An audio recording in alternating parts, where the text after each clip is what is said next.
Hi friends, நம்ம இன்றைக்கி வந்து என்ன பார்க்க போகிறோம் அப்படின்னா, ஆரி ஒர்க்கில் பேசிக் ஸ்டிச்சஸ்லேருந்து நம்ம இனிமேல் ஒவ்வொன்றா கற்றுக்கலாம். ஏன் அப்படின்னா, நான் கற்றுக்க போகிறேன். நான் கற்றுக்கும் போதே அதை ஒரு வீடியோவாக எடுத்து போட்டோம் அப்படின்னா நிறைய பேர்த்துக்கு மோட்டிவேஷனாகவும் இருக்கும்.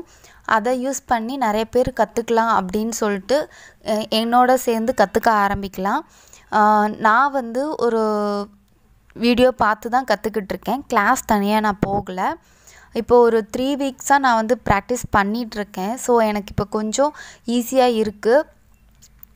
பட் இப்போ நான் உங்களுக்கு வந்து பேசிக்லேருந்து நான் எப்படி கற்றுக்க ஆரம்பித்தேன் அப்படிங்கிறதுலேருந்தே நான் உங்களுக்கு வந்து ஒரு ஷார்ட் வீடியோவாக இந்த ஃபர்ஸ்ட் வீடியோ நான் பண்ணியிருக்கேன்.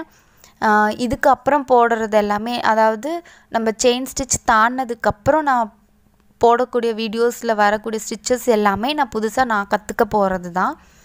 என் கூட சேர்ந்து கற்றுக்கணுன்னு ஆசைப்பட்றவங்க இப்போ இருந்தே என் கூட ஜாயின் பண்ணிக்கோங்க. அதுக்கு நீங்கள் வந்து ஒன்றே ஒன்று தான் பண்ணணும். என் சேனலை மறக்காமல் சப்ஸ்கிரைப் பண்ணிட்டு பெல் பட்டனை கிளிக் பண்ணிட்டீங்க அப்படின்னா நம்ம எல்லாருமா சேர்ந்து ஒட்டுக்கா கற்றுக்க ஆரம்பிக்கலாம்.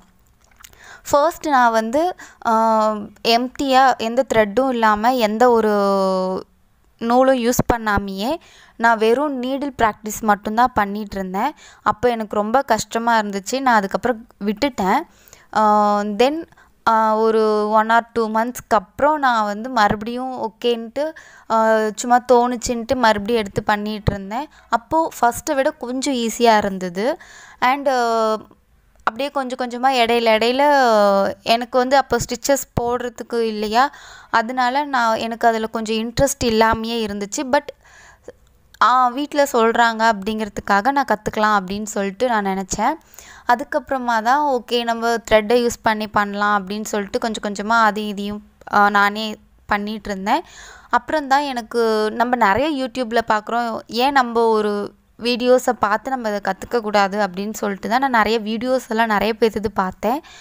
பட் எனக்கு அதில் வந்து எனக்கு யூஸ்ஃபுல்லாக இருந்துச்சு, கிளியராக இருந்தது அப்படின்னா ஒருத்தவங்களோட சேனல் தான். பட் அதை சொல்லலாமான்னு எனக்கு தெரியல.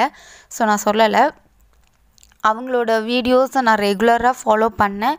அவங்களோட ஒவ்வொரு கிளாஸஸையும் 1 by 1 நான் ஃபாலோ பண்ணிகிட்ருந்தேன். அதுக்கப்புறம் தான் எனக்கு அதில் ஒரு கான்ஃபிடென்ட் வந்து நான் வந்து கற்றுக்க ஆரம்பித்தேன். ஸோ அந்த மாதிரி நான் இருப்பேன் அப்படின்னு நம்பி தான் நான் கற்றுக்க போகிற வீடியோஸையும் உங்கள் கூட ஷேர் பண்ணுறேன். நீங்களும் என் கூட சேர்ந்து கற்றுக்கோங்க. ரொம்ப யூஸ்ஃபுல்லாக இருக்கும் நான் இப்போ போடக்கூடிய வீடியோஸ் எல்லாமே. இப்போ நான் நீடில் ப்ராக்டிஸ் பண்ணினதுக்கப்புறமா எனக்கு ஓரளவுக்கு எனக்கு நீடில் வந்து மாட்டாமல் எடுக்கிற அளவுக்கு வந்துடுச்சு.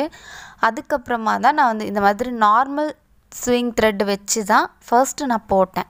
எனக்கு ஃபர்ஸ்ட் இதில் போடுறது ரொம்ப கஷ்டமாக இருந்துச்சு. நூல் அந்தந்து போகும், கட் ஆயிரும். ஸ்டார்டிங்லேயே ஒரு 2 இது போடுறதுக்குள்ளே நூல் கட் ஆகிடும். அப்புறம் பிசுறாக வந்துடும். எனக்கு ரொம்ப கஷ்டமாக இருந்துச்சு இந்த நார்மல் த்ரெட்டில் போடுறதுக்குமே. அதுக்கப்புறமா எனக்கு கொஞ்சம் ஈஸியாகிடுச்சு போட அதாவது நான் 1 week 2 week வந்து நார்மல் த்ரெட்லேயே வெறும் செயின் ஸ்டிச்சையே ப்ராக்டிஸ் பண்ணேன். வித்தவுட் எனி லைன், எந்த ஒரு மார்க்கிங்கும் இல்லாமல் சும்மா ஃப்ரீ ஹேண்டில் எனக்கு எப்படி கை வாட்டம் வருதோ அந்த மாதிரி விட்டு போட்டுட்ருந்தேன். எனக்கு ஃபர்ஸ்டெல்லாம் 1 inch நான் ஸ்டிச்சு கண்டினியூவாக போட்டனால எனக்கு பெரிய விஷயமா இருக்கும். அதுக்கப்புறம் ஒரு 2 inches 3 inchesனு அப்படியே கொஞ்சம் கொஞ்சமாக டெவலப் பண்ணி ஒரு 15 inches அந்த மாதிரி ஒரு லென்த்தியான ஒரு செயின் ஸ்டிச் போட்டுகிட்டே இருந்தேன். அதுக்கப்புறம் தான் எனக்கு வந்து ஒரு கான்ஃபிடென்ட் வந்துச்சு, ஓகே இதுக்கு மேலே நம்மளால் பண்ண முடியும் அப்படின்ட்டு. இப்போ உங்களுக்கு இதில் நான் கிளியராக தெரியும்னு நினைக்கிறேன். எனக்கு முடிஞ்ச அளவுக்கு நான் கிளியராக தான் வீடியோ எடுக்க ட்ரை பண்ணேன். பட் உங்களுக்கு இது எப்படி கிளியராக இருக்கான்னு தெரியல. கீழ்ப்பக்கம் நம்ம வந்து எப்படி நீடில்ல நூலை சுற்றுறோங்கிறது நிறைய வீடியோஸில் எனக்கு கிளியராகவே இல்லாமல் இருந்துச்சு. அதனாலே நான் கற்றுக்க ரொம்ப டைம் ஆச்சு. கீழே என்ன பண்ணுறாங்கன்னு எனக்கு தெரியாது, நானே ஏதோ ஒன்று பண்ணிகிட்ருந்தேன். ஸோ அதனால எனக்கு ரொம்ப கஷ்டமாக இருந்துச்சு. அதனால தான் எனக்கு தோணுச்சு, ஓகே அப்போ கீழே என்ன பண்ணுறோம் அப்படிங்கிறது தெளிவாக தெரிஞ்சிச்சு அப்படின்னா நிறைய பேர்த்துக்கு யூஸ்ஃபுல்லாக இருக்கும் அப்படின்னு நான் நினச்சேன். நான் ஒரு வீடியோ பார்த்தேன்னு சொன்னேன் இல்லையா, அதில் அவங்க கீழே என்ன பண்ணணுங்கிறத போட்டிருந்தாங்க. அதுதான் எனக்கு வந்து அடுத்த லெவலுக்கு எனக்கு நான் ஆரி ஒர்க்கில் பண்ணுறதுக்கு எனக்கு ரொம்ப ஹெல்ப்ஃபுல்லாக இருந்தது. மேலே என்ன பண்ணுறோன்னு தெரியுது, பட் கீழே என்ன பண்ணணும்னு தெரியாமல் இருந்துச்சு. இப்போ கீழே நம்ம நீடில் விடும்போதும் மேலே நீடில் எடுக்கும்போதும் பொசிஷன் வந்து சேஞ்ச் பண்ணி நம்ம எடுக்கணும். அப்போ உங்களுக்கு நூல் வந்து ஃபேப்ரிக்கில் சிக்காமல் உங்களுக்கு வரும்.